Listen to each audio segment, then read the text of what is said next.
Ideas தான் நாங்கள் கண்டுபிடிப்பேன்னு கேட்டிங்கன்னா ஸ்கூலில் வந்து ப்ராக்டிஸ் கொடுத்துருந்தாங்க. அந்த ப்ராக்டிஸ் வந்து நாங்கள் எல்லாரும் செஞ்சுருந்தோம். நான் இங்கே பாருங்கள். யார் யார் செஞ்சீங்க?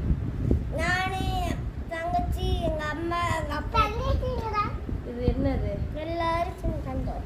இந்த ரோபோட் என்ன ஷேப்பு மேலே இருக்கிறது? அதுக்கு மேலே சர்க்கிள், கோன்,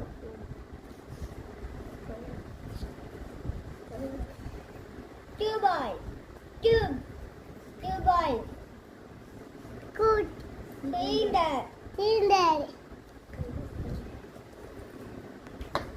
இது என்னங்க கீழே இருக்குது? சர்க்கிள். பிடிச்சிருந்தேன். லைக் பண்ணுங்க, ஷேர் பண்ணுங்க, மறக்காம சப்ஸ்கிரைப் பண்ணுங்க. உங்களுக்கு நல்லா இருந்துச்சுன்னா கமெண்ட் பண்ணுங்க. ஓகே, பாய்.